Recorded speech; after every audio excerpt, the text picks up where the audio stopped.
Salut à tous, allez, on termine la série des fiches techniques Tesla avec le Model X. Donc, après avoir fait la Model S et la Model 3, alors le Model X, ses dimensions, on va commencer par là, vu que tous les modèles ont la même dimension, 5,04 m de long, 2 mètres de large, enfin c'est 1,99 m, mais bon, j'ai arrondi, hein, on n'est pas à un millimètre près, hauteur 1,68 m du coup, alors la taille du coffre, c'est assez hallucinant, 736 litres à l'arrière, 187 litres à l'avant, ce qui donne un total de 923 litres, c'est juste monstrueux. Et en rabattant les trois sièges à l'arrière pour maximiser encore plus l'espace de chargement, 2487 litres au total. Et c'est limite un utilitaire le truc en fait. C'est assez énorme quand même, hein. Donc il peut avoir jusqu'à cette place. Et voilà, donc on va passer maintenant aux modèles les uns après les autres. On commence avec le 70D qui a été dispo de octobre 2015 à avril 2016. Il a embarqué une batterie de 69 kWh utile, donc 360 km WLTP environ, même si à l'époque c'était pas mesuré en WLTP. Autonomie réelle 380 km l'été, 340 l'hiver, c'est des estimations, hein. Peut-être que c'est un peu plus, c'est un peu moins, ça dépend de la conduite, c'est toujours pareil. Du coup, pire autonomie possible 175, meilleur 530 pour ce modèle-là.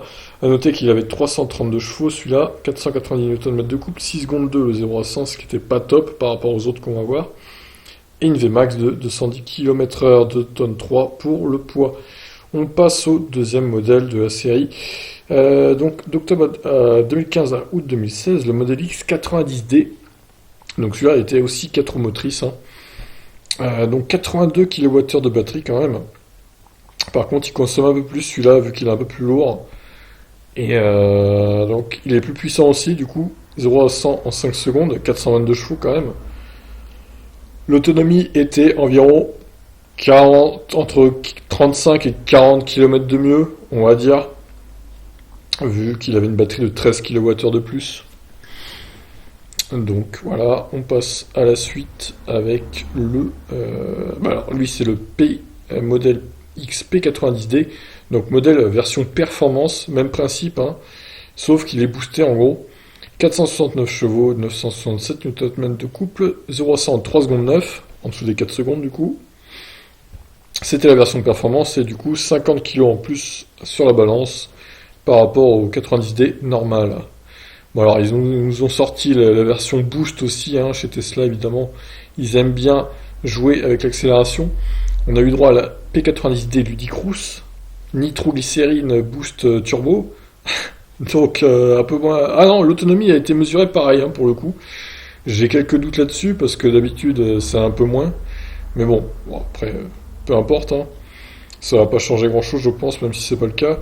Donc 539 chevaux quand même, 3 secondes 4 le 0 à 100, même poids, vu que c'était juste le Ludicrous en plus. Donc 5 dixièmes de gagné en gros au 0 à 100 et 70 chevaux en plus.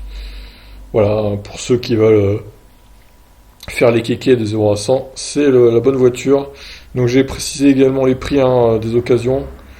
70D 60 000, la 90D 65 000, 90D performance 70 000 environ. Bon après j'en vois pas beaucoup, hein, honnêtement sur le bon coin des modèles X. Donc c'est vraiment des estimations, c'est ce que je pense que les prix sont en fait quoi. Donc bon bref. Ensuite on est passé avec un modèle X un peu plus raisonnable. On est repassé à un modèle X raisonnable du coup en avril 2016 jusqu'à janvier 2019.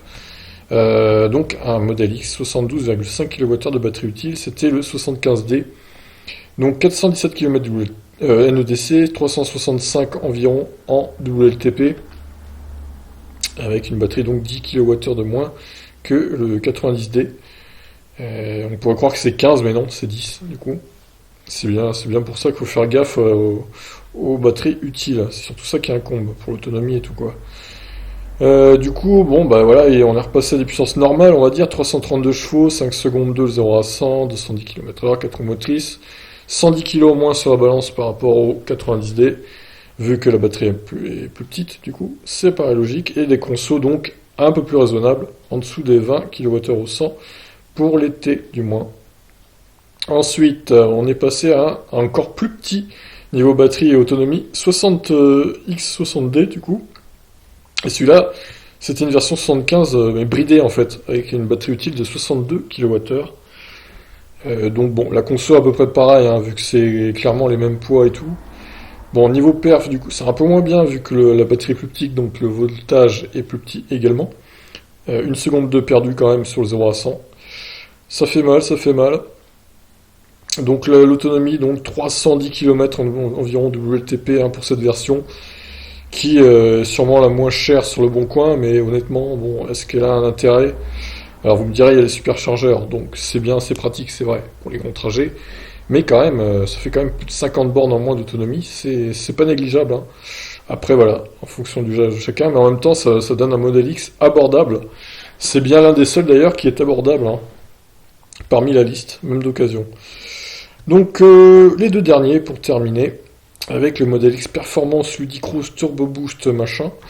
Voilà, août 2016, il est toujours en production du coup.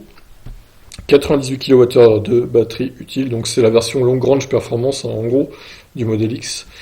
Alors là on a une autonomie de WLTP, ça fait plaisir, 487 km de WLTP, donc 510 km en moyenne l'été, c'est 460 l'hiver à peu près selon mes estimations. Pire autonomie 260 à fond, et 800 km pour un hypermiling, je pense avec cette voiture c'est faisable. Peut-être même un peu plus si on gère bien. Donc là, évidemment, on part sur des puissances astronomiques, 600 chevaux, 1074 Nm de coupe, 0 à 100 en 2 secondes 9. Là, ça décoiffe, hein, clairement, moins de 3 secondes, là, ça commence à sortir les tripes. 250 km/h de Vmax. 2 tonnes 5, par contre, c'est la version évidemment la plus lourde de tous les modèles X. Donc 2 tonnes 5, ça commence à faire beaucoup, là. Ouais.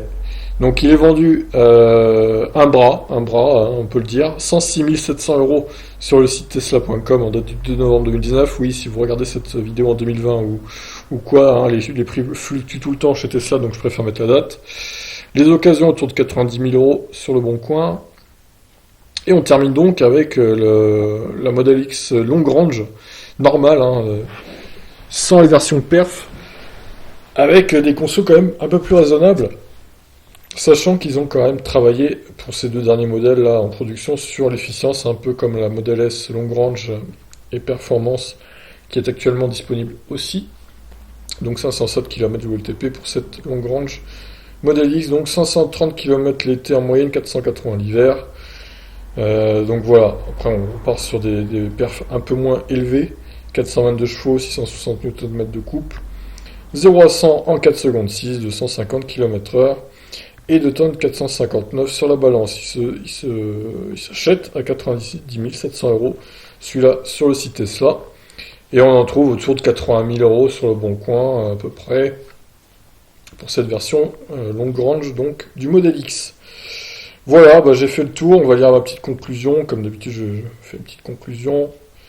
Alors, Model X est imposant de par sa dimension, mais pas tant que ça finalement par rapport à son volume de chargement, qui est quand même énorme. C'est un véhicule idéal pour les familles nombreuses. Tesla a travaillé sur l'efficience moteur sur les modèles long range en production, avec des consos assez contenus vu le poids de la bête par rapport au Audi e-tron, I-Pace ou EQC. Malheureusement, ça reste un véhicule hors de prix, pas accessible du tout à une famille de classe moyenne, à moins de faire un crédit sur 10 ou 15 ans, ce qui est un peu extrême pour une voiture. Les modèles X d'occasion gardent une cote assez élevée également. Bref, vivement le modèle Y qui sera certes moins gros, mais aussi bien moins cher.